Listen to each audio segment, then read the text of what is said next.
My name is Jeremy Strong and I'm a children's author. I write books mainly for 7 to 9-year-olds but also for young teenagers.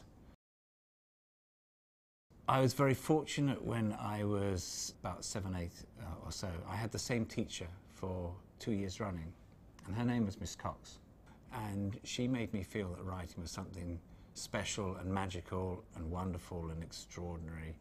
And she also said some nice things about some of the stories I wrote. All in all, I spent 5 years writing without getting anything published at all.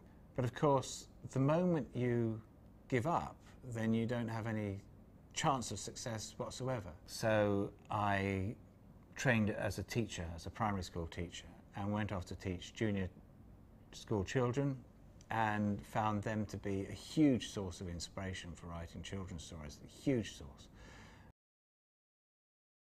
The way the first book that got published happened was that I'd written a short picture story for children and I made it into a book.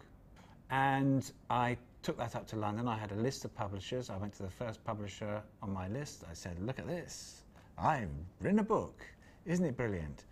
And they asked if I'd made an appointment and sent me away because I hadn't. Same thing happened at the second publisher. Went to the third publisher, showed it to them, and they said, "We've decided we're going to publish this book." Now you have to bear in mind that I'd spent 5 years waiting for this moment. And I said, "Oh good, that's great, thank you.